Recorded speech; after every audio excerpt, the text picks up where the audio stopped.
Our tale begins with General Alfred Terry, a prominent figure in the American military during the late 19th century. As a key commander during the infamous Battle of Little Bighorn in 1876, Terry played a crucial role in the U.S. Army's campaign against the Sioux and Cheyenne tribes.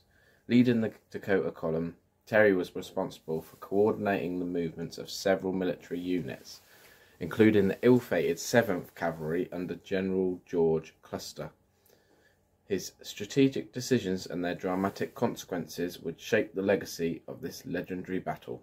Join us as we explore the life and impact of General Alfred Terry and the events that forever etched his name in the chronicles of American history. But before we go ahead, please subscribe to American Old West Tales for more interesting stories.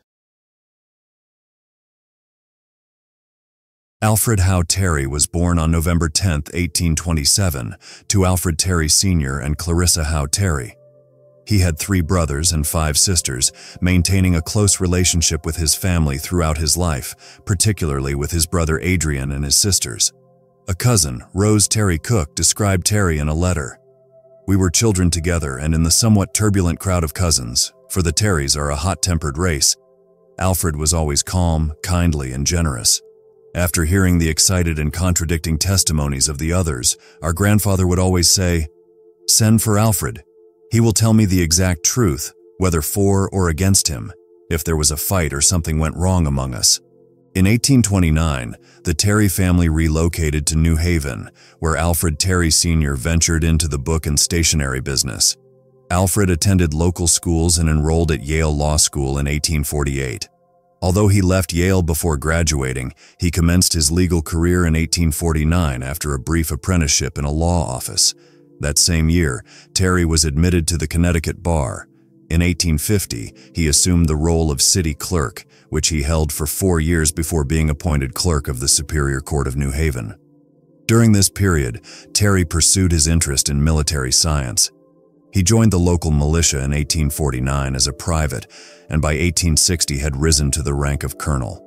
In the summer of 1860, he traveled to Europe, where he studied military fortifications, warships, and other military materials. In 1861, Terry came back to Connecticut just in time to heed President Lincoln's urgent plea for volunteers. He enlisted for a 3-month term and was appointed colonel of the 21st Regiment of the 2nd Connecticut Volunteers. On May 7, 1861, he led his men to the Washington area to safeguard the nation's capital. In July 1861, he took part in the First Battle of Bull Run. At the conclusion of his 90-day enlistment, Terry returned to Connecticut.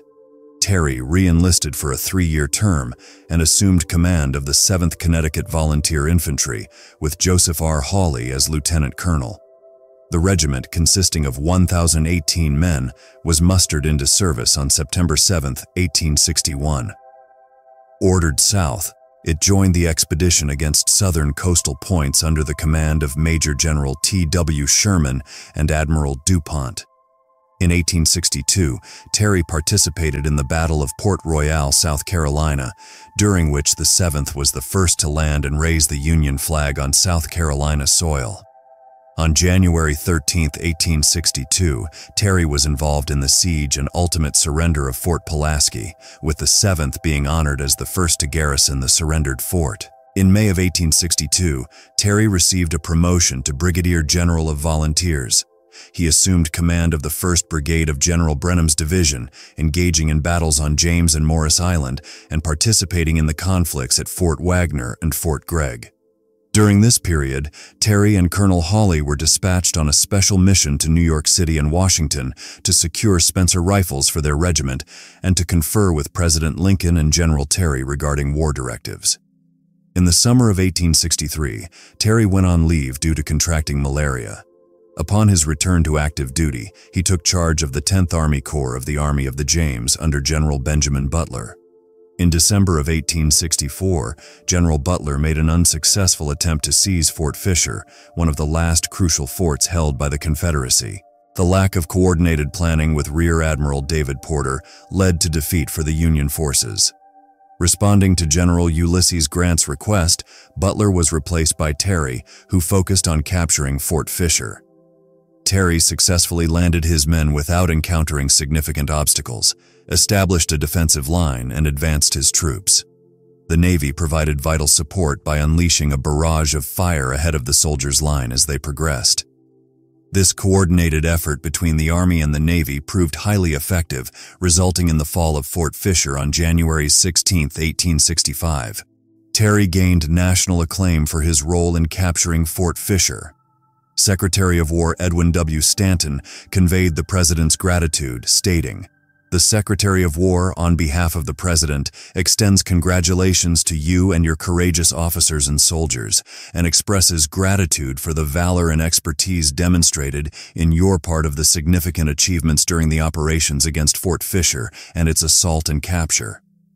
The coordinated efforts of the squadron under the leadership of Rear Admiral Porter and your forces merit and will receive the appreciation of the nation and will be admired globally as evidence of the naval and military capabilities of the United States." As a result of his commendable service, Terry was promoted to the rank of Brigadier General in the Regular Army and Major General of Volunteers.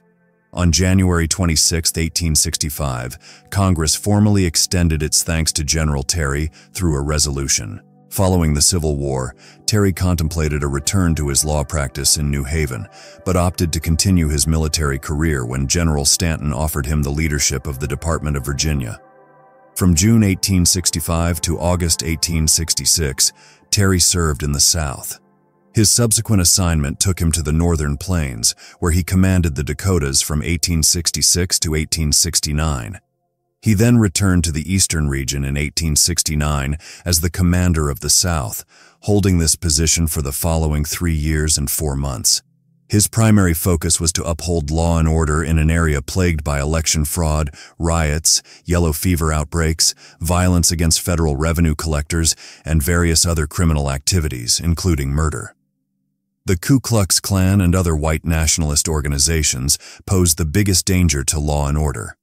Terry realized right on that using force to keep the peace was necessary.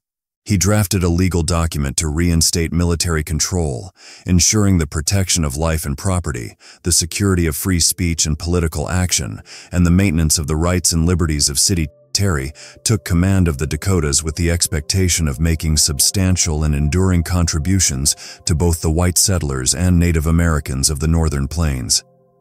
His 4 main challenges were to organize the new department, protect the settlers, ensure safe routes to Montana, and achieve peace with the Sioux.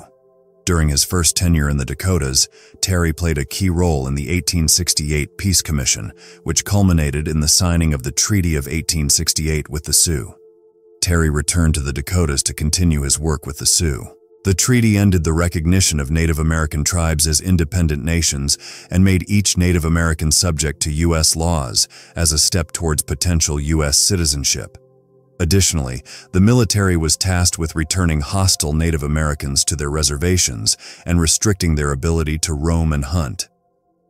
Additionally, the War Department took over the administration of Native American matters from the Department of the Interior. While various Sioux tribes signed the treaty, many doubted that peace on the plains would be sustained. Terry's final assignment was as commander of the Division of the Missouri from 1886 to 1888. On March 3, 1886, he was promoted to Major General of the Regular Army, making him the only Civil War officer who was not a West Point graduate to achieve that rank. However, his health began to deteriorate, leading to his retirement in 1888. He passed away in New Haven, Connecticut on December 16, 1890, and was laid to rest in Grove Street Cemetery.